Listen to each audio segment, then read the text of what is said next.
Get ready to challenge everything you thought you knew about the law of attraction and personal growth. There is one major breakthrough on this topic that changed my life unbelievably, and it's this concept of David Bayer, a transformative mindset guru and acclaimed author of A Changed Mind, has revolutionized the way thousands think about personal growth, mindset, neuroscience, and professional growth. So if we want to change our external reality, we have to change the way that we think. This present moment is a materialization or a manifestation of what you've been thinking from before. And this is significant to understand, because if you don't understand this, then it can become very, very easy to go back to your old thinking.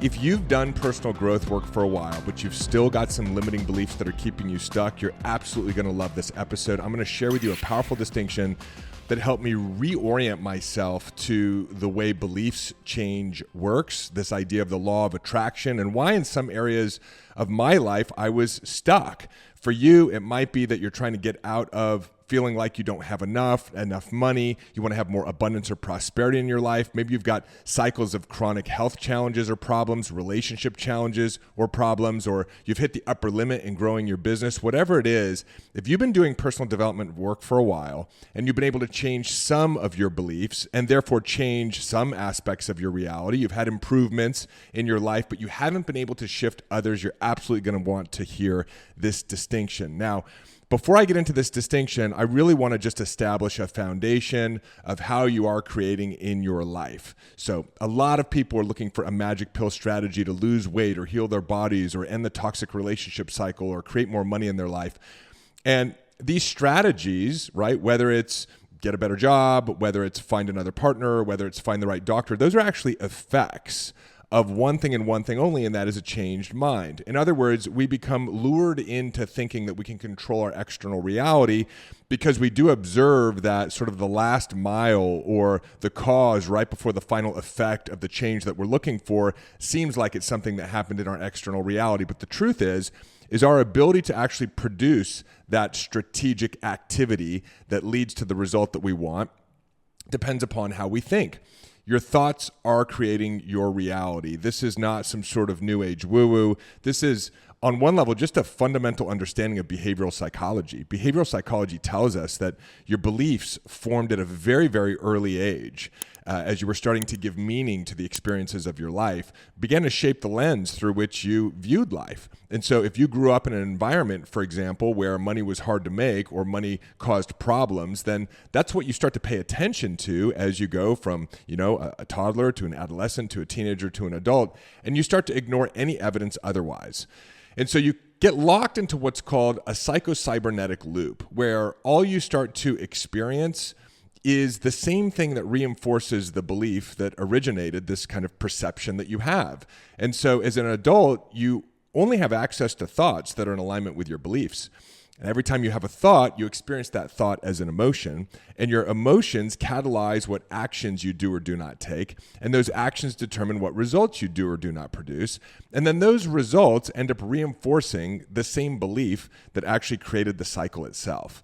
And so we become confused thinking that our external experiences are producing the reaction within us, when in fact it's that original reaction we had at a time that we can't even remember that's producing our external reality.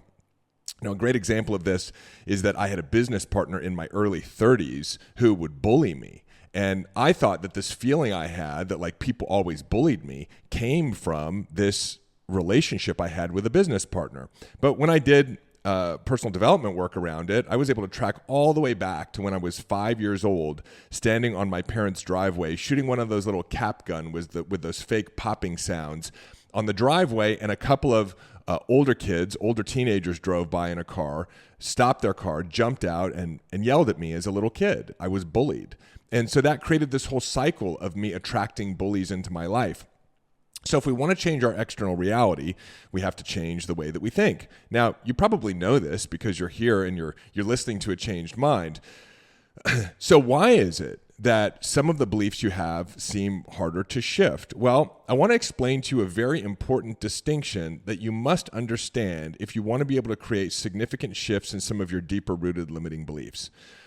And so again, going back to this foundational understanding of what's happening, when you change a belief, or in our work, when you make a new empowered decision, right? You come up with a new belief. For a while, you think that, money's hard to make. Now you decide that, okay, I'm going to believe that money is easy to make. Or you believe that, there's no good ones left out there, and you're looking for a relationship, so that belief isn't congruent with attracting, your soulmate. And so you change your belief through whatever tools that you use. And we've got a ton of great tools that I've talked about over the course of these episodes. You make a new decision, you establish a new belief that, you don't know how, you don't know when, but the man or woman of your dreams is on the way, and you're going to meet them soon. You start to calibrate your attention. You start to prime your brain with this information. And so you start to notice evidence for the fact that this is true. Or let's say, for example, that you've been chronically feeling like there's not enough time, and so you're chronically feeling overwhelmed. And so you establish a new belief, or you make a new decision that there's always enough time to do the things that you need to get done, and whatever doesn't get done today wasn't meant to be done today and can be left until tomorrow, right? That's a wonderful new empowered belief or an empowered decision. And so for a couple of days, you're sticking with that, and then all of a sudden, life starts to show up in opposition to this new belief that you've established. You go out on a date, and it turns out that, it is another person who is the wrong one, right? It's not the man or woman of your dreams. You start to have ideas and become hopeful about extracting yourself from your current financial circumstances or situation into a new level of abundance and prosperity. And then you get a bill in the mail from your insurance carrier who didn't cover some expenses you expected it to cover. And so now you have an additional expense, right? So now you're back into this feeling of financial insecurity. Or you've got a health challenge, and so you've kind of convinced yourself, maybe you've done some affirmations or incantations that your body has the capacity to heal, you're on your way to vibrancy and health, you are a healthy person, and then all of a sudden you get a flare-up with your autoimmune or chronic pain condition. And so what happens is that we end up going back to the limiting belief, right? It's like going back to a bad relationship. You leave the bad relationship for a little while to start a new relationship, and then there's an addiction, there's a habit that takes you back to the old relationship, to the old limiting belief. And so now you're focused on finding evidence for the old limiting belief. You're activating neural networks in your brain. You're putting off this vibe that is attracting more of these circumstances and situations. From a practical level, you're now reacting emotionally to these old thoughts, and you're taking the same actions and same habits, and you're being the same person or personality. And so you're producing the same results. Well, what's happened is there's a period of time where there's a lapse, where you're living in the old reality that is produced by the old limiting beliefs, and you haven't yet transitioned into the new reality. I like how Neville Goddard talks about this. He says you have to stay loyal to the new beliefs or to the new decisions through this period of time where the transition is taking place.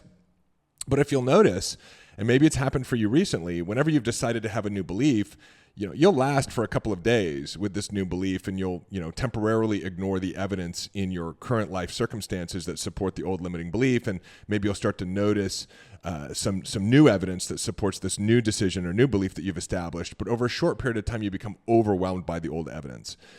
Abraham Hicks talks about this. For those of you who are Abraham fans, Esther Hicks' channel is Abraham, which is such a wonderful source of information and around this topic of law of attraction and creating your own reality. And Abraham says you have to realize the present moment is old news. So whatever you're experiencing right now, in your current job position, in your current business dynamic, in your current relationship dynamic, in your financial world, in your health, in your relationships, whatever it is, this present moment is a materialization or a manifestation of what you've been thinking from before. And so when you change your thinking, you're still experiencing a reality that's produced by your previous thoughts. And this is significant to understand, because if you don't understand this, then it can become very, very easy to go back to your old thinking. But if you understand that this is a natural mechanic of how changing your reality works and changing your thinking works, then you will have the capacity to do something very, very important in belief change work, which is ignore your current circumstances. For a period of time, you're going to have to ignore your current circumstances, because your current circumstances will provide evidence for the old limiting beliefs. And so you just have to be aware that this transition is going to take place. You say, okay, got it. New evidence is going to pop up that's going to support my old limiting belief because there's a time delay here. And that time delay is going to extend into your near present future. I don't have a specific timeline, but I think 30 days is probably, if you can hold a new belief strongly for a period of 30 days and ignore the evidence of your current situation, which is going to continue to materialize new micro experiences that are going to support the old limiting belief, you can navigate through to the other side. And so this is critical if you want to be able to change the way that you think. And it actually makes sense. When you change your thoughts, what you're doing is you're building new neural networks and you're pruning out old neural networks in your brain. Your brain consists of about 100 billion neurons and a quadrillion synaptic connections. And within that neural matrix is held memories and patterns of thought. And so it's like any habit. You're habitually expressing a specific thought, and as you change this habit, those neural networks will die. And as you focus on your new limiting beliefs or your new empowered decisions and the evidence that supports them, you'll start to build new neural pathways. And the beautiful thing about the brain is that it has neuroplasticity. You can actually use your mind to change the way that you think and therefore change your reality by changing who you are. But the bad news is that it's like a rubber band. And so it requires that you put, almost like a cast around the new thinking habits. And that cast can be established, right? Just like if you were to break your arm and you were holding a fixed arm in place, you're holding a fixed mind in place. And the way that you do that is through these series of distinctions. And one of the most important ones is understanding that the old habits of thought are still materializing themselves in your present moment, and your new decisions are actually in your near future. And so you have to be able to stay, again, as Neville talks about, loyal to your new empowered beliefs. And this is good news, by the way, because we wouldn't make it very far if thoughts materialized instantaneously, So we'd have a negative thought about ourselves or a negative thought about another person, and, all of a sudden we'd be creating chaos in our life. So this time delay is built into the system. It's almost like a confirmation check on new software code. You can imagine as almost a form of artificial intelligence, except this is real intelligence. The system is saying, hey, are you sure that you want to create this change? We want you to hold this vibration or hold this new pattern of thought for a period of time so that we can register it in the system and start to materialize your life in these new ways. Because if you were to just manifest any new change or new thought that you had, right, that could be really, really chaotic. So I know this is a shorter episode, but I found this to be tremendously useful in my own beliefs shifting work.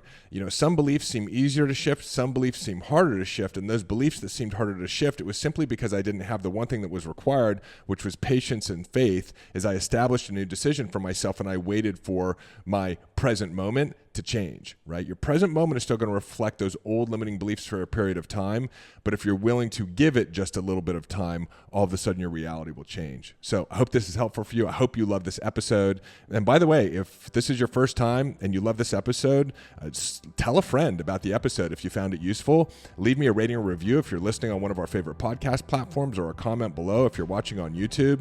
And if you're back for another episode and you haven't yet subscribed or left me a review or a comment, do that too. I just appreciate you so much, and I appreciate your commitment to actually creating a better you and creating a better reality for yourself, and therefore a better world for all of this. I'm David Bear. I'll see you on the next episode.